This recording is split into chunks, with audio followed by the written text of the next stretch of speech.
Guru tidak mau ngalah sama muridnya, sama siswanya. Dosen tidak mau ngalah sama mahasiswanya. Sahabat tidak mau ngalah sama sahabatnya. Kalau tidak ada satu pun orang yang mau ngalah, ya selesai. Hidup ini kacau mesti.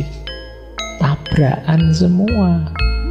Kita cenderung harus kita yang unggul, karena kita yang lebih benar, kita yang lebih baik. Harus kita yang menang. Jangan sampai mereka yang menang, harus kita. Kan manusia itu cenderung begitu naturalnya. Kalau semua hanya pakai logika, lah kok enak, lah kok nyaman. Kalau semua pakai logika, lah kok ini, selesai hidup kita. Sangat berat kita tanggung.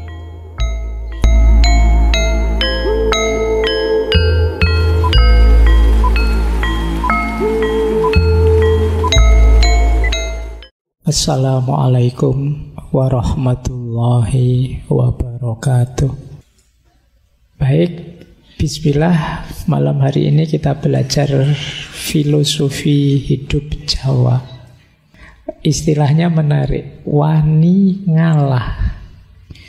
Wani itu berani, ngalah itu mengalah. Jadi dari istilahnya saja agak menantang. Berani tidak kalian mengalah? Mengapa sih orang itu kok disarankan mengalah? Ada beberapa catatan saya, mungkin ada 6, ada 7. Yang pertama, orang ngalah itu sebenarnya dia sedang bertarung mengalahkan egonya sendiri. Secara natural, manusia dengan egonya itu kan sebenarnya menuntut ini, menuntut itu. Ingin sukses, ingin berhasil, ingin meraih ini, ingin meraih itu. Yang sering merepotkan kita, yang sering menyusahkan kita dalam hidup itu kan kendali ego ini, tuntutan-tuntutan egois. Nah, mengalah mengajarkan kita untuk mengalahkan ego.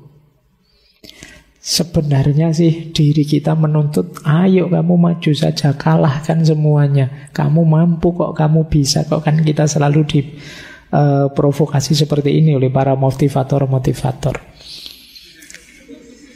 Ya kan, ayo kamu bisa, ayo kamu mampu. Kalau sekedar membujuk diri untuk melampiaskan keinginan egois itu mudah, karena memang sejak awal ada banyak tuntutan dari ego kita untuk mencapai ini, mencapai itu. Justru yang sulit itu menyapihnya. Apa menyapih itu? Jadi menyapih itu mengerem dia. Itu lebih sulit. Nanti kalian rasakan bedanya mengendarai ego dan mengerem ego. Itu akan jauh lebih berat ngerem ego. Banyak manusia itu lebih sulit ngerem egonya dibandingkan melampiaskan atau mengendarai egonya. Perjuanganmu untuk sukses itu mungkin berat, tapi akan lebih berat setelah kamu sukses mengendalikan dirimu. Itu yang disebut mengalahkan ego. Nah, tantangan untuk wani ngalah itu sebenarnya tantangan untuk mengalahkan ego. Kadang-kadang agak trik. Kamu ngalah, tapi ngalahmu juga karena alasan tuntutan egois. Ada pamrih egoisnya. Kenapa kok kamu ngalah saja? Tidak apa-apa, ini strategi biar dia senang sama saya. Nah, ini ngalahnya belum murni, masih ada tuntutan-tuntutan egois. Kadang-kadang ada orang ngalah terus menyesal. Ngapain saya tadi ngalah? Akhirnya saya malah, itu berarti ngalahmu masih ada pamrihnya. Ini mengalah tapi masih belum bisa mengalahkan ego. Ngalah hanya jadi strategi tertentu untuk memanjakan ego. Ini juga belum positif. Hakikat ngalah yang sejati itu ngalah yang menaklukkan ego. Ego penting. Karena kalau tidak ada ego, tidak ada keinginan hidup, tidak ada gairah, semangat meraih ini itu, hidup kita nanti dingin. Tapi tapi juga harus ngerti batasnya. Nah, untuk berhenti di batas itu kita perlu kemampuan ngerem tadi. Jadi ini uniknya manusia di situ. Pak, kok Allah itu ngasih kita juga ego, ngasih kita nafsu segala sih Pak, mau ya dikasih yang baik-baik saja. Karena sebagian besar kenikmatan kita, kesenangan hidup kita ada di situ. Dan Allah itu ingin kita senang, ingin kita bahagia. Tapi yo kita tetap harus tahu batas. Karena kesenangan tadi bisa blunder pada akhirnya kalau kita tidak bisa mengendalikannya. Jadi kuncinya di situ. Makanya yo tidak usah protes. Allah memberi kita nafsu, memberi kita hasrat ini, hasrat itu. Itu Allah ingin kita gembira dengan itu, senang, bahagia. Cuma ya kita harus ngerti batasnya. Nah, kuncinya di rem tadi. Oke, yo seperti mobil kan kalau ngegas terus, yo wassalam.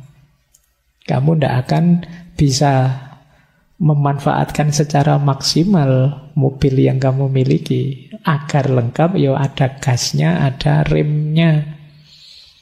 Begitu digas, kamu gerak, kamu nyaman. Begitu ada bahaya, yo kamu rem biar ndak nabrak. Mobil di sini gas tok yo, jungkel kan mesti.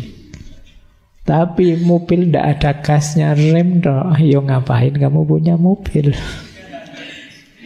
Nah, di situ pentingnya kamu tadi ya harmonis, keseimbangan. Nah, jadi ngalah melatih ego kita. Filosofi yang kedua, ngalah berhubungan dengan kekuatan kontrol diri. Jangan dikira orang ngalah itu lemah. Orang ngalah itu kuat. Kenapa? Tidak sembarangan orang bisa ngalah. Mengalah tidak berarti kalah, tetapi mempersembahkan kemenangan kepada yang lain. Jadi, kalau mau saya bisa menang. Tapi yo, enggak apa-apa, kamu dulu yang menang. Ini kan orang ngalah namanya. Jadi berarti apa? Dia kuat. Jadi ngalah tidak sama dengan kalah. Juga jangan jadi modus, wah ini kelihatannya saya mau kalah ini, tak pura-pura ngalah saja. Ya enggak. Kalau itu namanya bukan ngalah, ya tetap kalah itu namanya. Orang ngalah itu dia tahu dia bisa menang, tapi dia milih membahagiakan yang lain. Biar dia saja yang menang, itu ngalah. Dan ini berat, karena ego tadi. Maka hakikatnya mengalah yang kedua, mengalah itu kekuatan. Jangan dikira ngalah itu kelemahan. Hanya orang yang batinnya kuat yang mampu mengalah. Kita cenderung harus kita yang unggul, karena kita yang lebih benar, kita yang lebih baik. Harus kita yang menang. Jangan sampai mereka yang menang, harus kita. Kan manusia itu cenderung begitu naturalnya. Tapi kalau ada orang, biarlah kemenangan ini aku persembahkan untuknya saja. Oh, ini orang kuat. Dan jangan dibayangkan akan ada di sekitar kita sebentar lagi. Sulit. Cuma boleh kalian pakai, saya bilang tadi ya, sebagai senjata dalam konteks-konteks tertentu hidupmu. Kadang-kadang kamu perlu ngalah. Kalau tidak kamu latih, kamu tidak bisa ngalah. Kalau tidak ada orang yang mau ngalah, hidup ini tidak berputar. Kenapa tidak berputar? Kalau semua orang ingin mengejar kenyamanan, keenakannya sendiri, kacau hidup ini. Misalnya orang tua kok tidak mau ngalah sama anaknya, habis anaknya. Misalnya bapaknya mau kerja, ini kerja saya yang capek lah, kok enak ngalah, mau dikasih ke anak-anak, istri tidak usah lah, tidak ada yang ngalah. Guru tidak mau ngalah sama muridnya, sama siswanya. Dosen tidak mau ngalah sama mahasiswanya. Sahabat tidak mau ngalah sama sahabatnya. Kalau tidak ada satu pun orang yang mau ngalah, yo selesai. Hidup ini kacau mesti. Tabrakan semua. Kalau semua hanya pakai logika, lah kok enak, lah kok nyaman. Kalau semua pakai logika, lah kok ini. Selesai hidup kita, sangat berat kita tanggung. Saya datang duluan kok, ya saya harus duduk paling depan dong. Dan jangan deket-deket, saya butuh tempat untuk saya sendiri 2 meter. Kalau kalian, misalnya, itu tidak mau ngalah. Nah, jadi ayo menguasai diri kita, tunjukkan bahwa kita kuat. Jadi kita sanggup melepas sesuatu yang kita anggap berharga. Nah, ini jadi kalau tadi hubungannya dengan mengalahkan ego, yang kedua dengan kekuatan batin. Hanya orang-orang yang batinnya kuat yang bisa mengalah. Yang ketiga, orang yang mengalah itu kemungkinan adalah orang yang sudah tidak tergoda lagi, tidak terikat lagi oleh hal-hal duniawi. Kalau kalian masih sangat terikat, mudah tergoda, sulit untuk ngalah. Masih mudah terjebak dengan godaan-godaan untuk menang, untuk unggul, untuk nomor 1. Makanya di situ ada peribahasa Jawa yang menurut saya menarik untuk hidup nyaman, tidak terlalu terikat dengan dunia. Sing wis lunga lalekno, sing durung teka entenono, sing wis ana syukurono. Oh, ini kalimatnya menarik ya, kayak kita kemarin waktu belajar self love itu, cuma ini dalam bahasa Jawa. Jadi sing wis lunga lalekno, yang sudah lewat ya lupakan saja, ngapain diingat-ingat terus memberati pikiran. Berarti kita terikat dengan hal itu. Yang belum datang ya kita tunggu. Tidak perlu cemas, tidak perlu khawatir, wong belum datang. Ya kita tunggu saja. Ngapain kita gelisah, ngapain kita stres tentang sesuatu yang belum datang. Pak, nanti jodoh saya cocok enggak Pak ya? Jangan saya itu orangnya begini ya Pak. Jodoh saya kayak gimana? Bilang, ngapain kamu sibuk mikir jodoh, wong masih nanti. Nanti ya dipikir nanti. Wah, nanti pasangan saya kayak gimana ya Pak? Lah, dipikir lagi.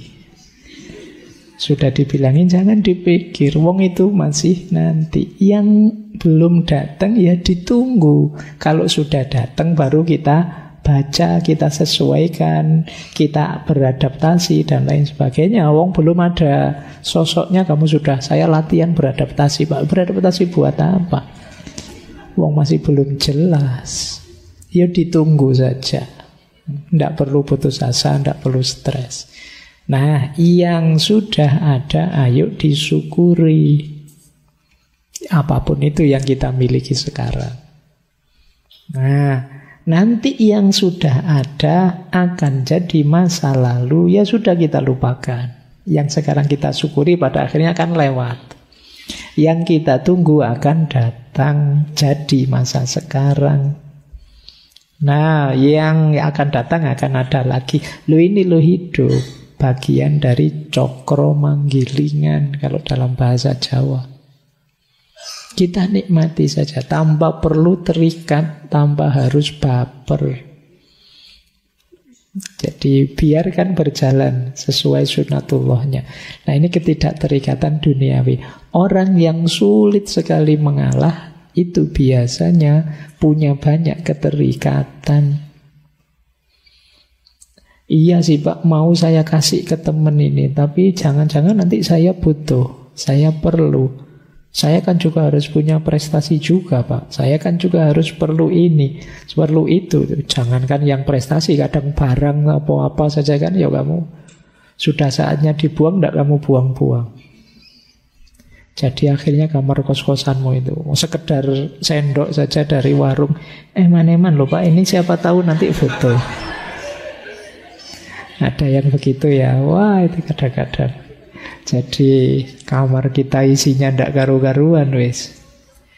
Nah, terlalu banyak terikat. Yo kamu pakai siapa tahu kan, siapa tahu nanti butuh Pak, siapa tahu ada. Dan sampai tahunan, sampai kamu boyong ke kampung juga masih tidak kepake.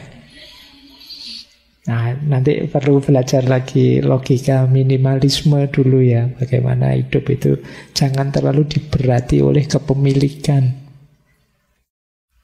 Yuk, jangan terlalu terikat. Iya, kita memang butuh hal-hal duniawi.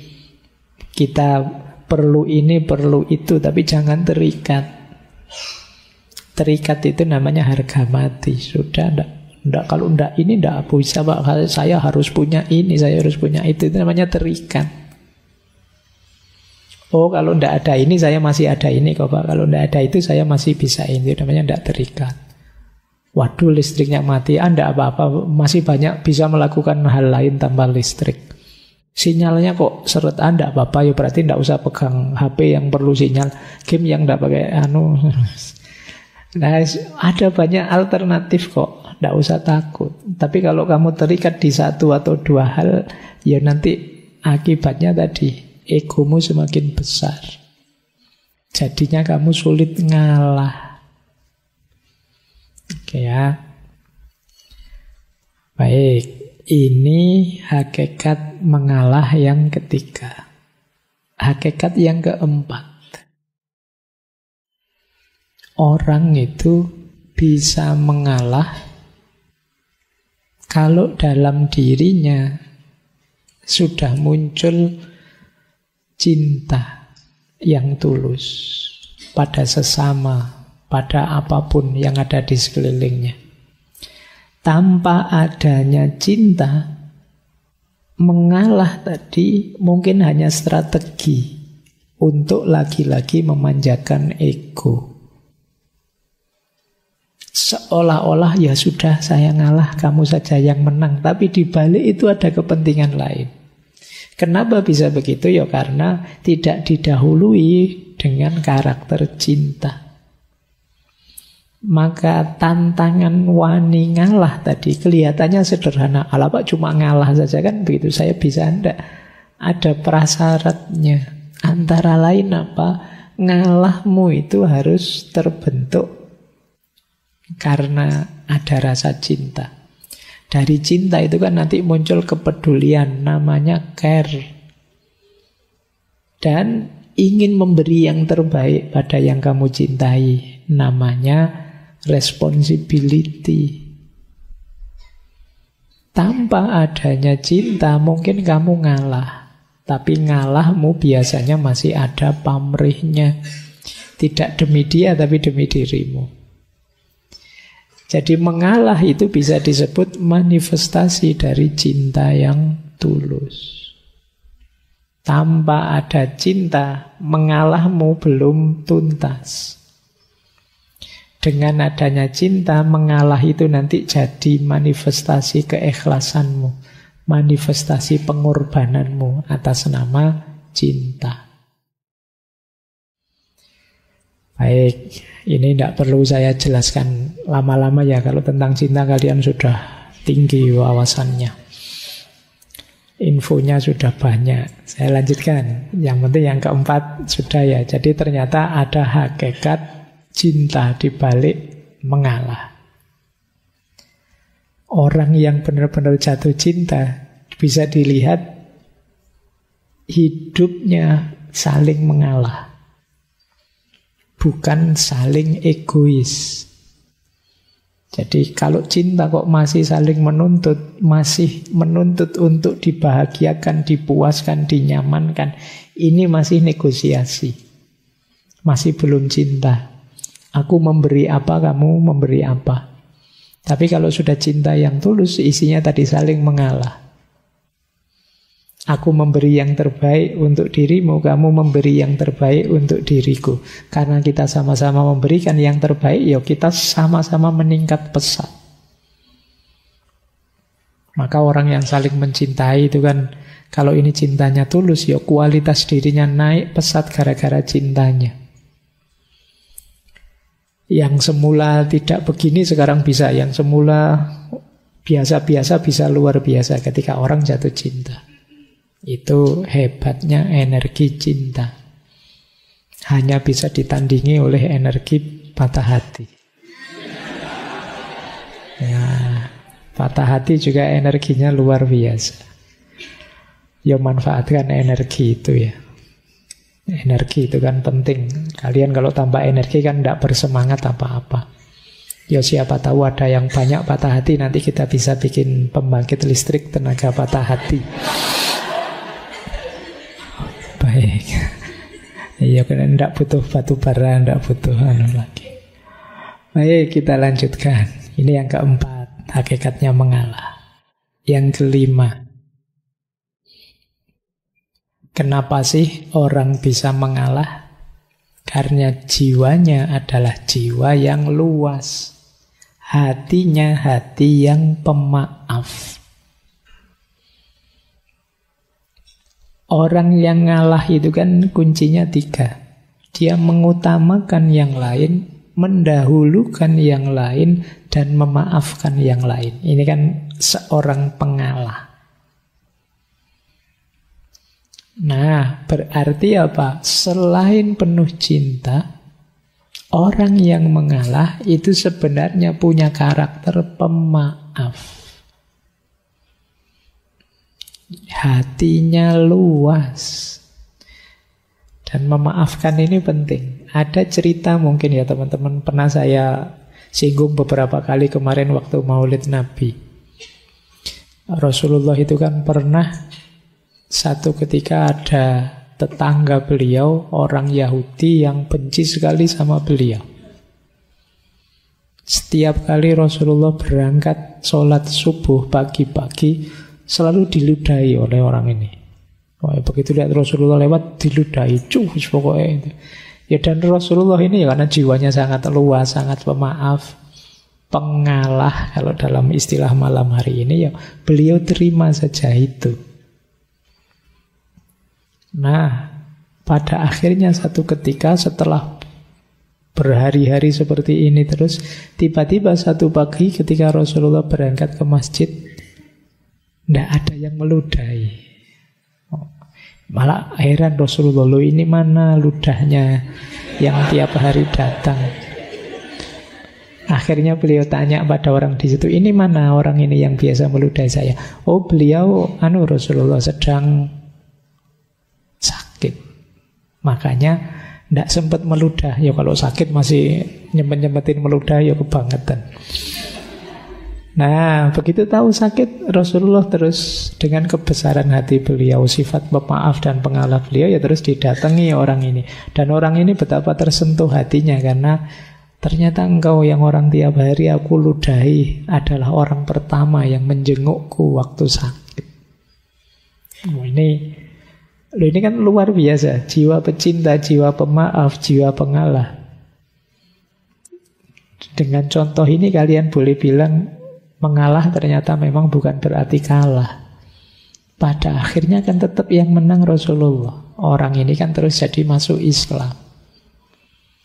Nah mungkin saja dengan mengalahmu ada banyak keberhasilan-keberhasilan, kesuksesan, buah dari mengalahmu yang lain. Nah ini penting. Ya memaafkan itu kan nilai yang mulia. Di situ saya tulis, memaafkan itu membahagiakan. Meskipun berat. Yang pertama apa? Dengan kita memaafkan, itu mengurangi kegelisahan kita, mengurangi kegelapan hati kita. Orang yang tidak memaafkan itu kan orang yang dendam. Orang yang dendam itu ya orang yang gelisah, tidak nyaman. Jadi kalau bisa ya kamu buang saja beban itu. Ngapain diam-diam kamu membebani dirimu dengan dosanya orang lain kalau itu dosa. Jadi kurangi dengan cara memaafkan. Kurangi juga dengan cara mengalah tadi. Ya dengan kita memaafkan kan nanti mengurangi rasa marah, mencegah perilaku tidak terkontrol. Kadang-kadang kan kita itu Karena saya disakiti, saya harus balas menyakiti. Sana juga begitu, loh saya disakiti, balas-balasan tidak ada akhirnya nantinya. Hidup kita dan waktu kita habis sia-sia hanya untuk balas-balasan. Dan jangan lupa memaafkan juga menumbuhkan kebanggaan diri. Bisa memaafkan itu kan bangga kita. Ternyata aku ini lumayan dah, ya tidak mulia-mulia amat, tapi ya lumayan bisa memaafkan. Itu kan kebanggaan diri sudah. Jadi ya latihan memaafkan, ini bagian dari jiwa pengalah tadi. Lanjut. Nah, ini yang sering disebut orang. Mengalah itu jangan dikira lemah. Justru mengalah itu kadang-kadang strategis, visioner. Mungkin kalian ingat quotes yang atas itu. Dari Raden Mas Sosrokartono. Ngeluruk tanpa bolo, menang tanpa ngasorake. Ngeluruk tanpa bolo itu menyerbu tanpa pasukan. Menang tanpa ngasorake. Kita mengalahkan tapi tidak menundukkan, merendahkan. Ini strategi untuk bisa begini antara lain apa? Mengalah.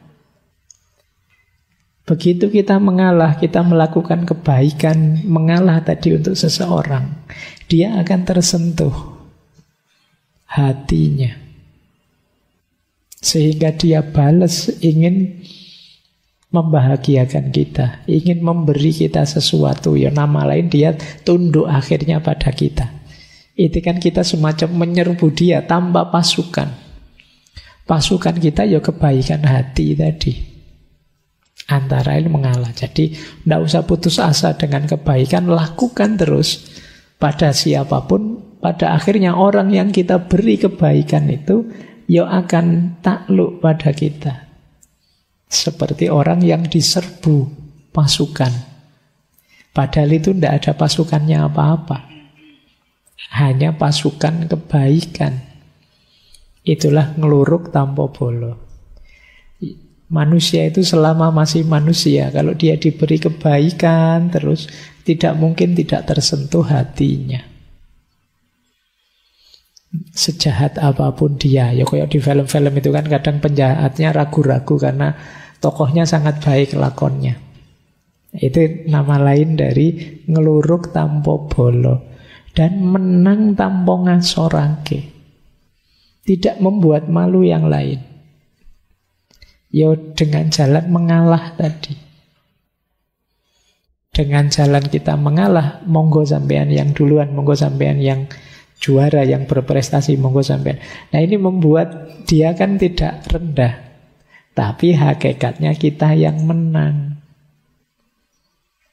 Itulah menang tanpa ngasorake. Kalau kalian bisa seperti ini, hidup ini mungkin tetap kompetitif, tapi tidak saling merendahkan, tidak saling menjatuhkan. Disitulah rahasianya mengalah untuk menang. Kalau dalam bahasa Inggris ada peribahasa, you may lose the battle, but you win the war. Atau you do not need to win every battle to win the war.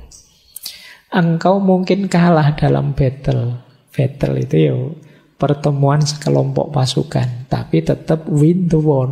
War itu ya peperangan secara keseluruhan. Jadi ya kayak misalnya ini medan perang, pertarungan satu orang lawan satu, pertarungan sekelompok lawan sekelompok, itu namanya battle. Tapi peperangan secara keseluruhan ini namanya war. Tidak apa-apa ada 1-2 kalah, tapi akhirnya kan menang di war-nya. Ya kayak kalian kalau main game-game apa itu loh kan ada yang kadang ada kalahnya, kadang tidak apa-apa sih dalam rangka menang secara keseluruhan. Persis kayak kalian kalau main catur. Kadang-kadang tidak apa-apa wis, kudanya dikorbankan, bentengnya dikorbankan, prajuritnya dikorbankan, asalkan nanti kita menang. Itu Lost the battle but win the war. Kalah battle-nya tapi menang war-nya.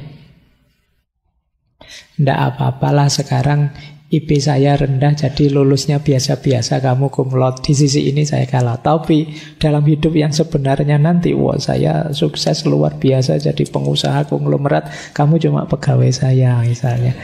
Nah itu lost the battle tapi win the war. Nah, ini jadi kadang-kadang mengalah itu bisa dijadikan strategi.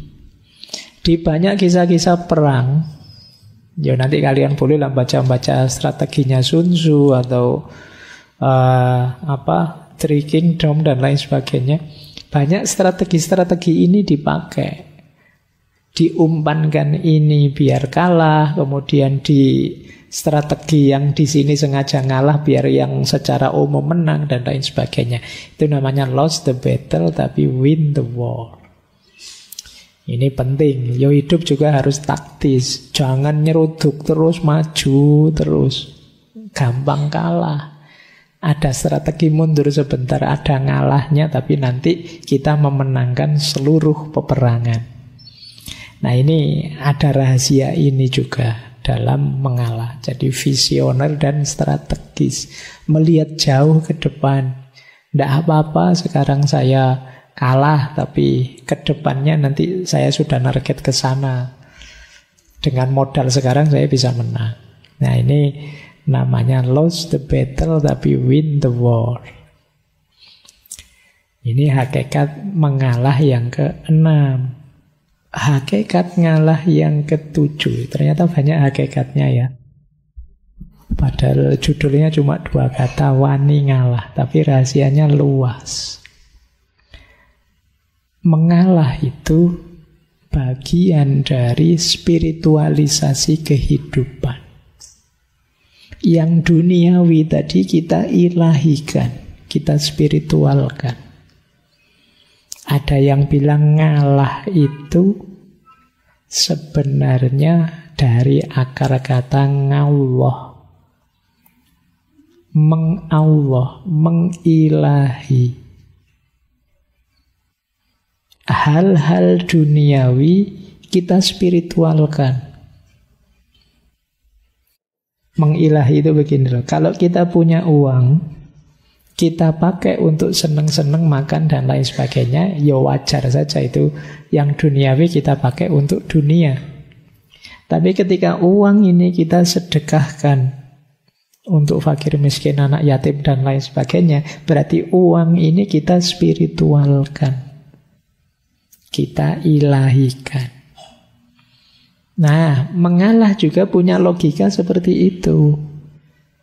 Biarlah aku membahagiakanmu, biarlah aku berikan ini untukmu, itu kan ngalah. Tapi dengan ini yang aku berikan tadi, kalau aku nikmati sendiri ya itu nilainya biasa saja. Tapi begitu aku berikan padamu, nilainya jauh berbeda. Sekarang dia bersifat spiritual.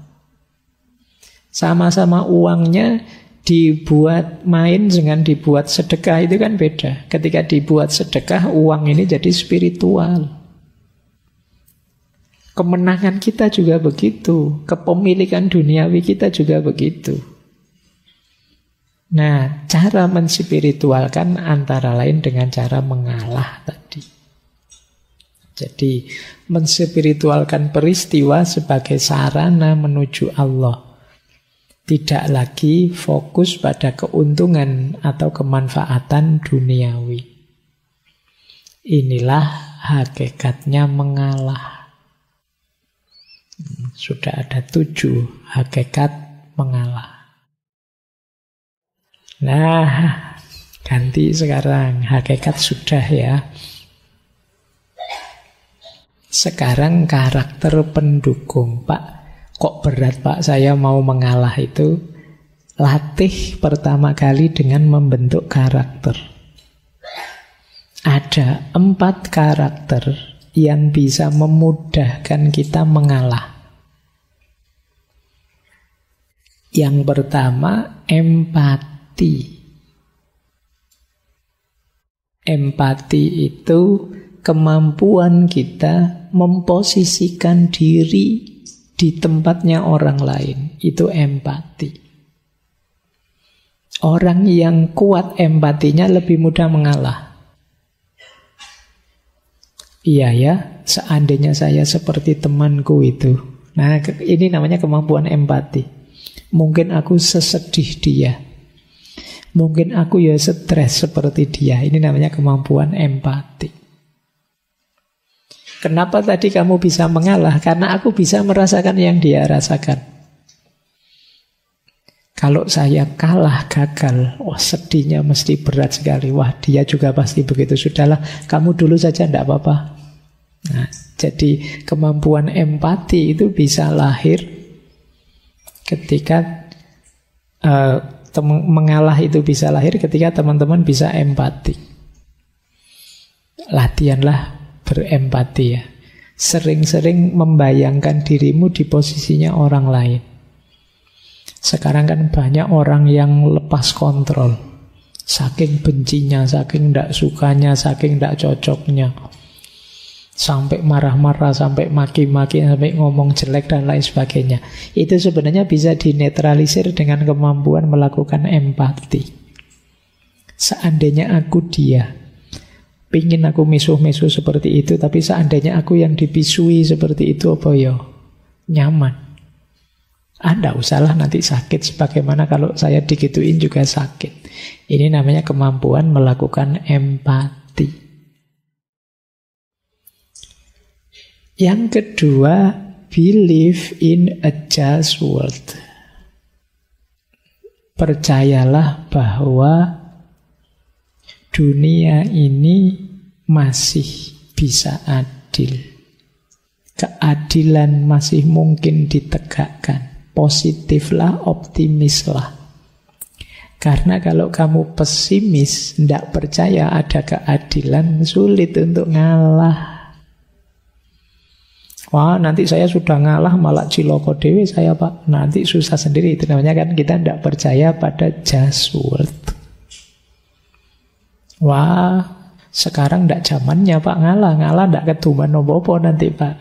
Ya wes, kalau itu ya berat nanti kamu ngalah. Kamu harus believe in a just world.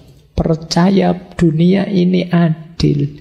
Kalau kamu baik, kebaikan yang akan datang padamu. Kalau kamu buruk, sebaliknya ya keburukan juga yang datang padamu. Wah, saya tidak percaya pak, banyak orang baik sampai meninggal ya susah terus hidupnya misalnya.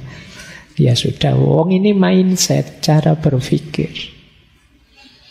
Nah, yo konsekuensinya kalau kalian tidak percaya dunia yang adil itu mungkin, ya sulit kalian untuk mengalah tadi. Ya, latihan untuk percaya pada keadilan, pada kebenaran, pada kebaikan. Sekarang banyak orang mulai tidak percaya. Kenapa sih kok ada orang hebat, orang pinter, kemudian curang, kemudian jahat? Mungkin dia tidak percaya dengan kebenarannya, dengan kebaikannya, dengan keadilannya hidup ini.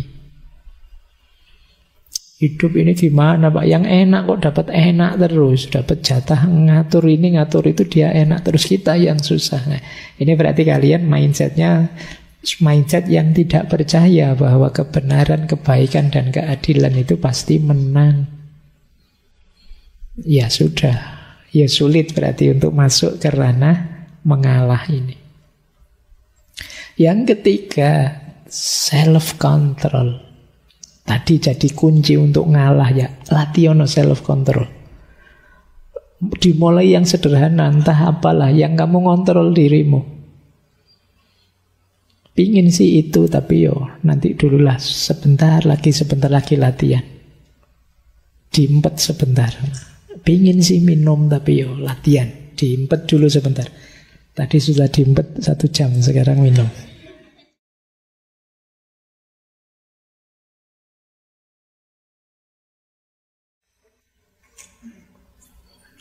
Jadi ini yang disebut self-control.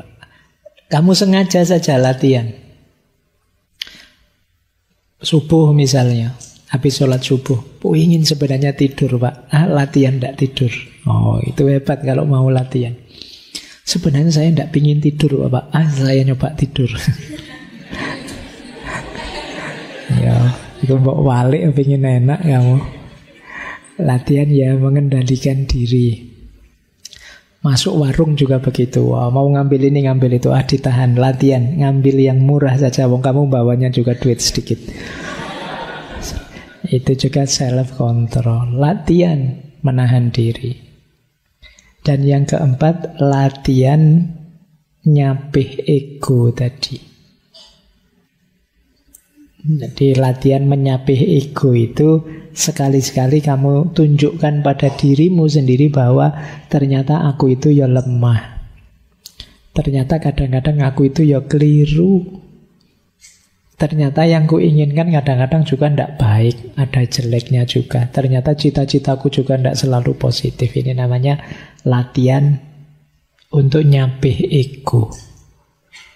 Biar kamu tidak merasa besar, merasa hebat, merasa paling pinter, merasa paling jago. Terus kalau bahasa Jawa ini akhirnya kamu ngendas-endasi yang lain. Jadi kamu merasa lebih tinggi, lebih hebat, lebih jago. Ternyata saya juga biasa, Pak. Banyak sekali kelemahan. Saya mudah tergoda, saya mudah tertipu, saya mudah ngantuk juga, saya mudah ini low ego. Kesadaran bahwa saya juga masih banyak kelemahan. Ini 4 karakter yang perlu teman-teman latih. Antara lain untuk meluaskan hati, memudahkan untuk mengalah dan memaafkan. Empatik, percaya dengan kebenaran, keadilan, kebaikan. Kemudian kontrol diri dan ego yang tidak terlalu tinggi.